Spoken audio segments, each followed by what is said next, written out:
Welcome back to the channel. In today's video, we're going to actually talk about a tool that you can use to find out what the meta is and what the best class setups are in real time. And this is a little different, not something I've ever shown on the channel. It's only because it's something that I found out about recently, so I thought I'd show it off to you guys. If you do enjoy the video, learn something new, please do me a favor, hit the like button. Goal in today's video is 5,000 likes. Hopefully we can crush that number as you guys have been doing on the channel. If you're brand new, want to find your way back, haven't yet subscribed, double check, make sure you subscribe with notifications on. Let's go ahead and get into this. Obviously, I normally do my video at least once a season if there's patch notes that actually change weapons or the meta shifts substantially. But if there's no changes, usually I don't cover anything. But there are a couple different things that I normally lay out as what should be the meta, what's most likely, and we kind of just fill in the 10 best loadouts. And a lot of this is going to kind of line up with what we're going to see on the site, but the site allows you to go even deeper and get a little bit more information that maybe I'm not even able to cover just by looking at the loadout. So the website we're going to be looking at today is Warzone Ranked, and to actually access it, it's going to be linked down in the description, but it's just wzranked.com. Pretty straightforward. You can look up your tracking stuff the same way that we've done with COD Tracker, CODstats.net, skill-based matchmaking, Warzone. You're going to have other tools that maybe aren't necessarily available on those other sites because they look at different stats, but that's a whole nother subject entirely. They have top 25 leaderboards, keeps it really simple. So if you want to see what is the best people in the world for specific modes, win ratio, KD, gulag ratio, which is kind of cool. It's the only website that I've seen that has that. And then specific kill records for individual modes within the current season. Obviously it updates, it gives you lifetime and then season. But like I said, that's a whole nother part of it. The thing that we're going to be focusing on today is Loadout Meta, which is pretty interesting to me because it updates in relatively real time on a week-to-week basis, which is pretty nice to see. And it actually sorts all the different weapons, primaries, secondaries, perks, and equipment. And obviously there's different instances. If you do overkill or you're grabbing a ghost loadout or whatever, there's certain combinations that'll make sense over others and could slightly skew some of the data, which you'll go ahead and see once we get to it. But the nice part is it does lay out everything for you. When it comes to equipment, it's pretty straightforward. We know the heartbeat sensor is the most popular piece of equipment, obviously because it's the only one that has an infinite usage. Like it doesn't run out. Obviously these other ones might not run out either if there's a stim glitch going on, but that's a whole other story. So we have the stun grenade at second place. So that's about 80, 85%, 90% almost of all the usage. And then everything else is kind of left over. So almost no one's getting a decoy grenade as part of their class setup, which is a good thing, right? That's like a terrible piece of equipment for the most part. Snapshot grenade, I guess people were using that probably when they had that weapon that shot through walls. I think it was AS Val with the 10 round mag or whatever the other weapon is. I can't remember off the top of my head, but you guys know what I'm talking about. Then for lethal equipment, we can see that the C4, is down this week, but overall you can see the thermite's right in there strong, but most people are grabbing the Semtex, and that is the change to the C4 several months ago. Everyone started shifting and people were asking, hey, well, what's the meta? What's the meta? What should I be using? Well, after consideration, I end up sticking with the Semtex. But it looks like a lot of the community kind of gravitated towards that same thing. And obviously some of these things are bots, so it doesn't really matter. Throwing knife is particularly good in solos. It's underrated. And I think we'll see an uptick with that like over time, just because it's one of those things where if you down a player, a lot of times you thirst them and then you have to reload.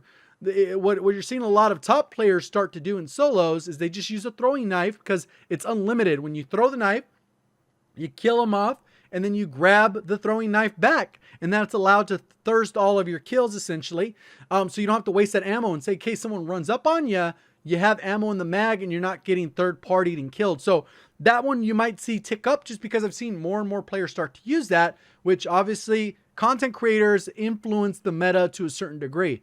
But obviously what's good is good, and there's nothing anyone can do to change that. It's always going to be good until Activision, Infinity Ward, Raven, whoever changes the balance of the weapons to make things worse or better. So we got that there. Semtex up there, and now we go to perks. This one was pretty straightforward. I would have expected EOD to be a little bit higher just because of how good it is. It's one of the only things that'll actually save your life out of everything, because it'll allow you to pretty much eat lethals, perks, equipment, lethal equipment, over and over, and it allows you to regen health, not insta-die unless you get direct impacted by RPG. So double time's up here because people like getting around the map a little bit faster. EOD makes sense. Cold-blooded makes 0 sense to me unless you're playing Plunder, and that's the Plunder loadout that you want to go with. Because then, you know, when those helicopters come out, shoot you, whatever. Besides that, there's really no reason to ever use Cold-blooded. It's kind of one of the worst perks. At least double time, you can get around a little bit faster. EOD, that saves your life. Quick fix, not really practical. Kill chain, not really practical. And scavenger, kind of a waste, because if you loot body, they typically have all the resources you need. Perk 2, Ghost. We know Ghost is pretty common in the game. Overkill, people getting that first loadout. And then this is reflective of what I would expect. 97% of the people that grab a loadout, they're going to get one of those 2 perks. And then the remainder get restock, high alert, small percentage, hardline, very small percentage, and literally nobody's getting point man, which is supposed to give you a little bit more cash when you do those contracts, right? And then we've perk 3, amped. I thought this would have been like 90%, but I guess some people in their ghost class loadout, they don't really grab amped because they're grabbing pistols, the Diamati or whatever, or Renettis or whatever. They grab those, so then they don't get it because it doesn't help. But odds are the first gunfight you get in, you're going to steal that person's close range weapon if you're using the Diamati or the Renetti or whatever. So that's why it's still practical, in my opinion, to have amped for that weapon swap, especially since the sniper meta is a little bit more prevalent. That is so helpful in swapping weapons, unless you're just ADSing a door or whatever. I mean, this playstyle is important. Tracker makes sense. Somebody runs into a dark corner, especially with the rose skin. You want that. Tune up, not as practical. Battle hardened, for as often as people have stuns, but maybe this doesn't even help that much. When you get stunned, it's like, you're still dead. Shrapnel, that should be 0% too, like Point Man. And then Spotter is kind of like specific. If you need to push into a building and somebody has claymores posted or prox mines or whatever, that could be useful. But other than that, this makes sense. Secondary weapons, we have the Diamatis, RPG, Renetti, combat knife. And this is reflective, I think, of those ghost classes, or potentially people just getting fully loaded. Oh, not this one. They can't get fully loaded. But I think with the Renettis is probably people getting fully loaded at some point. No? No? Yep. See, fully loaded is the 6th class. So see how this ranks it in here? 15% of these loadouts, it goes all the way on too. This is what most people are using. They're using the burst mod with the pro compensator, XR pro grip, lightweight trigger, and then the 27 round mags. And this is pretty cool, like to go through and have an idea. And it even shows you what's moving up and down the ranks. I'm pretty sure if I go by category, we have launchers, and you can see the Strela is working its way up. RPG probably was number 1 for a while, but obviously with the introduction of the Diamatis, the RPGs kind of come down a little bit, but that's kind of how it works. You can see that all there. Now let's look at the primary. So we have the most used weapons here based off popularity. Mac 10, Car 98, Kilo. I'm a little surprised by that one. I thought that would be like top 10, but definitely not top 3. FFAR is on the rise. You can see from 6.3% all the way up to 7.1. So it's continued to gain a little bit more popularity. We have the AMAX up here, which I thought would be like top 3, honestly. I thought that would be where the Kilo is. Then we have the Grau in here. And you can see the Grau's losing a little bit of popularity. But one of the reasons it's in here is because of its fully loaded. Right? That's the number 1 loadout people use with the Grau, is fully loaded. So people have this set up as their ghost class, which is artificially inflating the numbers. And that's a big bulk of how many people are using this loadout, is specifically for fully loaded because of how diverse it is. We had the same scenario when we go to the M4. You can go ahead and see that the M4, the second most used loadout, is a fully loaded class. Obviously, some people are going to use a VOK, Optic Commando 4-grip, 60-round mag, and it lays it out for you. That's what's so great about this. If you're like, what the heck is the most popular is generally good, all these top 4 loadouts are good. If you look through them, it's just swapping no stock, Raider stock, combat stock, and those are pretty much the 3. And some people use fast mags in there as well, or the regular drum mag, despite the ADS speed. So this is a pretty good tool in my opinion, because you can literally see, oh wow, some people are trying something new. Okay, cool.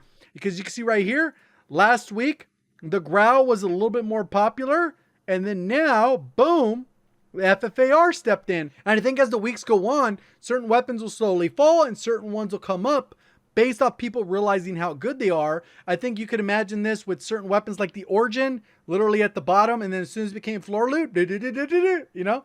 And you could tell, okay, well, what's the best shotgun at this point? Nobody's using shotguns. Look at this.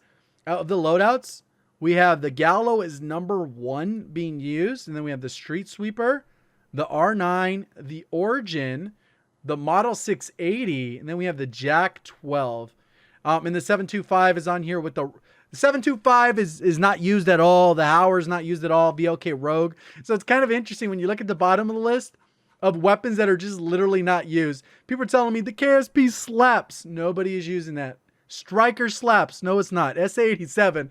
Literally nobody is using these things. Like such a small percentage that it actually ranks up as 0. So something to keep in mind. Is it good? Probably not if nobody, literally nobody is even fanboying for that to try and get it to be meta. So I thought this was a great tool to keep you guys up to date, especially in between those videos when changes happen. It kind of gives you an idea what is good, what you should be leveling up based off popularity. Oh, Cold War, MAC 10, FFAR, DMR 14, M16, Krig 6, and then it kind of falls off. Everything's kind of tied after that. Grows, I'm surprised it's a little bit lower on this list. Maybe we'll see that come around. If there's weapon balancing, XM4 after its buff, maybe more people use that, so it'll start to move up. Tundra, pretty high up here on the list. It's the most used sniper out of all the options for Cold War. So just something to keep in mind. Hopefully you guys did enjoy the video, learned something new. I know I definitely did by finding out a little bit more about the site. Remember to hit the like button if you're brand new, want to find your way back. Double check, make sure you subscribe with notifications on. Appreciate y'all supporting the content. Thank you for watching. As always, have a great day.